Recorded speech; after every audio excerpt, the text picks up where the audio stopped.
Go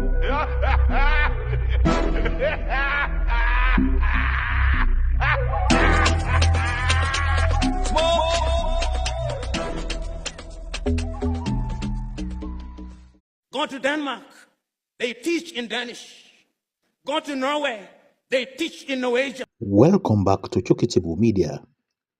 At this time of glitches with JAMB and trouble with WAEC and all these examination bodies, and also bad practices in education and the low academic qualities in Nigeria and Africa generally, it comes to question that we need to know what is education, what is academics, and what do we mean when we say somebody is an illiterate? Meaning and proper concept should be given to the word illiterate or illiteracy, because what one man knows, another man definitely may not know it, because nobody knows it all, which makes everybody an illiterate one way or the other. For example, if you ask me about tailoring, I won't be able to tell you anything about tailoring. Or you ask me anything about law, I may not be able to tell you anything about law. But when you ask me about security, I will be able to tell you security in all aspects of life. Or you ask me about media, I can now start to roll out for you what it means to be on a media. And that's why I said we need to give proper concept to what we meant when we categorize some set of people illiterates. Furthermore, there's nobody that is not an illiterate one way or the other, and we are also literate in several ways. Now, to get ourselves out of illiteracy, how do we impact knowledge is the question that I am raising now, so that at least the way you face, you won't be called an illiterate in that way. So, that way that you take or you are planning to take, how do you think knowledge will be passed on to you? Do you think it's better to pass knowledge to you in foreign languages, or for you, it's going to be better to have your academics, your learning skills, your education should be passed to you directly with your mother tongue? And what are the advantages to have this being done in a nation or in Africa generally? These and many more will be explained by our professor, the renowned one that we all look up to, that is always opening our minds, telling us more about what and where Africans should be. And that is why this broadcast is very important for you as an African. Professor explained how education has been impacted in several continents of the world and several countries of the world. Countries like Sweden, countries like US, countries like Germany, countries like Belgium, countries like France, and all the rest. I think it is not far-fetched if knowledge and education, academics, or a means of learning trades are being passed down to us in our mother tongue. Because if you go to China, according to professor, method of learning, style of passing knowledge is being passed to them in Chinese language. If you go to Malaysia, if you go to Singapore, if you go to Indonesia, what are their textbooks? How do they look like? Their textbooks, their school settings, even in Arabic countries as well. Now, Professor explained more and more for us, awakening our senses, awakening our leaders and everybody that we should rise up and try to adjust and reform our educational system so that at least messages, knowledges will be passed down accurately. Let's listen to Professor. Welcome on stage, our professor, Professor Patrice Lumumba.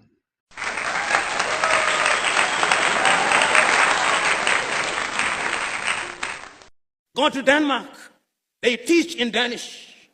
Go to Norway, they teach in Norwegian. Go to Sweden, they teach in Swedish. Go to Finland, they teach in Finnish. Go to Korea, they teach in Korean. Go to China, they teach in Chinese. Go to Japan, they teach in Japanese. Then they meet the world. But you and me, here I am waxing eloquent in English.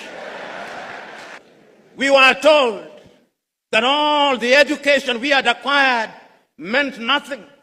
So that if you are eloquent in Ga or in Chui, you are not intelligent. You are only intelligent in English.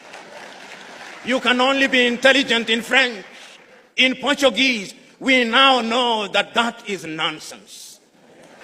When that great Nigerian musician in the 1980s, fella Nicola Pokuti said, "Teacher, don't teach me nonsense," he meant it. He was reminding us that we must examine our education system. You know, when the British came here and they were establishing schools across Africa, and then when they were establishing Achimota, which is famous for producing great Ghanaians, the intention was to produce young men and women who would support the colonial empire. The intention was the same in Uganda with Budo's King's College. It was the same in Kenya with the Alliance schools. As Chinua Achebe says, the white man was clever. He came and put a knife in the things that held us together, and things fall apart. That we have now become famous for producing graduates in agriculture, some of whom, if you allow me a little latitude and hyperbole, cannot distinguish between a goat and a sheep. When we want to build our roads, we have engineers, most of whom today, if you do not address them as engineers so and so, they rise up, ready to beat you up. But yet, when we are building our highway from Accra through to Winneba, through to Cape Coast, through to La Côte d'Ivoire, it is the Chinese that I see, which calls into question, what type of engineering are we teaching? We are producing doctors, and they are good, some of them. But yet, when those of us who have the ability are sick, unless they do not know, they want to be airlifted to Dubai and to Germany. They have no faith in our medical system.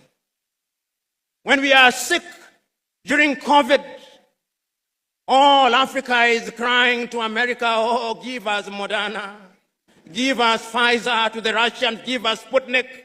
We are crying. Yet we have universities with professors in medicine. We must re-examine our education system, even in matters as mundane as sports, which is a multi-billion-dollar industry. The United States of America offers our young men and women scholarships to study sports. Our universities don't. Football is a multi-billion-dollar industry. But yet, when one of the masters of ceremony was speaking in jest, it is not the anthem of Asante Kotoko that he remembered, but that of Liverpool, "We shall not walk alone." Theosagiefo was right when he said, we may actually solve the economic problem. We may even solve the political problem. But I dare say that the mental problem which was impacted and makes us feel inferior will take a little longer to solve. In 1933, Carter G. Woodson, that African-American educator writing in his book, Miseducation of the Negro, said that we have been so miseducated for so long. Our self-esteem has been undermined for so long. We have been made to use the back door for so long that even when we are told to use the front door, we look for the back door, and if we can't find it, we create our own back door. The level of our miseducation is amazing. We must change it in order to enter into the 21st century. Today, if I stood here and asked young Africans, and there is no shortage of them here, how many African authors do you know? And I asked, which is the last book of Chinua Achebe that you read? Or Kofi Awunur? Or Aikwe Yama? Or Kamara Lai? Or Flora Nwapa? Or Dambisa Moyo? Or more recently, Chimama and Ngozi Adichie? Or Yagiansi? How many have? We have been made to believe that it's only Shakespeare and Charles Dickens that matter. The Osagiefo, to whom Africans owe an apology, wrote in his great book, Neocolonialism, the last stage of imperialism, and the most dangerous. We are in that stage. That stage when the colonizer still wants us to believe that our literature is inferior, that our science does not exist, that our mathematics does not exist, that we have no medicine to talk about, that we cannot mine beyond Galamsey, that we cannot extract our own oil, that we have no business being in robotics and cryptocurrency, that we must be consigned to the Museum of History alongside the spinning wheel, that we have no business being in the jet age. That is what we are being told. And my fear is that we appear to be believing it. If we are to give meaning to our independence, then education must be our focus. So said Ethiopia's Haile Selassie. If we want to change the continent of Africa, we must give meaning to education. So said Mwalimu Julius Kambarage Nyerere of Tanzania on that day. If we are going to change my little Senegal, we must give education priority. So said Leopold Sedar Senghor of Senegal. Even the complicit Félix Houphouët-Boigny in La Côte d'Ivoire believed so. When you see our judges dressing, they still dress like Father Christmas. Whoever told us that justice could only be administered when you dress like Father Christmas, I do not know. We live in a world where we are so mentally captured that those of you in the middle class, your greatest claim to fame is that my daughter can no longer speak Chui, and is meant to be a badge of honor. It is a badge of complete colonial conquest. And we cannot enter the 21st century with that mindset. Go to the countries in the Scandinavia, which we can dare compare ourselves with. Go to Denmark, they teach in Danish. Go to Norway, they teach in Norwegian. Go to Sweden, they teach in Swedish. Go to Finland, they teach in Finnish. Go to Korea, they teach in Korean. Go to China, they teach in Chinese. Go to Japan, they teach in Japanese. Then they meet the world. But you and me, here I am waxing eloquent in English, not in Kiswahili. We must revamp our curriculum. I suspect you are either using Samsung or Huawei. What did China do 30 years ago?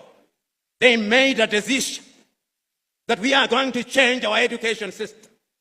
And they changed the education system. They engaged in agriculture. They engaged in technology. They engaged in medicine. They engaged in everything. And today, China is the second strongest economy in the world, with a GDP of no less than 19 trillion United States dollars. The time is now for us to change our minds. Today, I'm saying that we cannot remain imprisoned in history and lamentation. That is why it is still true for you Ghanaians. Nkrumah is dead, but Nkrumah never dies.